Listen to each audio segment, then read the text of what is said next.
Le tambour filtrant est une pièce importante pour la sûreté de la centrale. Il permet de filtrer l'eau de mer et enlever tous les petits débris jusqu'à 4 mm avec les tamis qui sont installés dessus.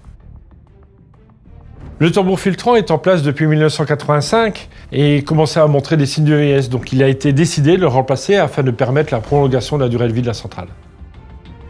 On a commencé par le nettoyage de l'alvéole du tambour filtrant en éliminant les algues et les petits coquillages afin d'éliminer tout risque de production de gaz toxiques pour les intervenants.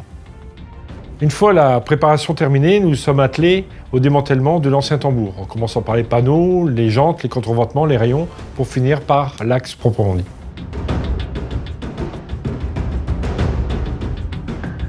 Par la suite, nous avons inspecté le génie civil et vérifié toutes les parties qui étaient inaccessibles. Et là, nous avons été agréablement surpris par la tenue du béton au bout de 35 ans.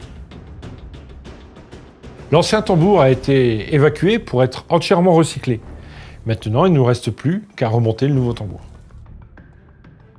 Nous avons commencé par un travail de précision, de positionner un axe de 32 tonnes dans l'alvéole au millimètre près, ce qui conditionne le montage de tout le reste du matériel, à savoir les 64 rayons et les 32 panneaux filtrants qui finissent le tambour. Le tambour doit tourner parfaitement droit, donc on va mesurer pendant les essais le voile et le bas lourd du tambour, voir s'il tourne bien vertical ou de biais.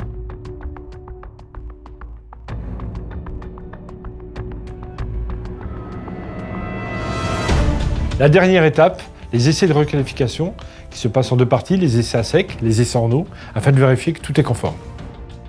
Plus de 3 mois ont été nécessaires pour remplacer les 24 mètres de diamètre et les 130 tonnes du tambour filtrant de Flamanville. C'est le premier tambour filtrant du parc, remplacé par notre partenaire industriel réel. Le nouveau tambour filtrant apporte des améliorations notables, essentiellement pour la maintenance, mais également pour la fiabilité du tambour, en quadruplant les points de graissage, mais également en doublant les pompes de graissage. Ce chantier, piloté par l'ingénierie d'EDF, le CNEP, a fait appel à une dizaine d'entreprises partenaires.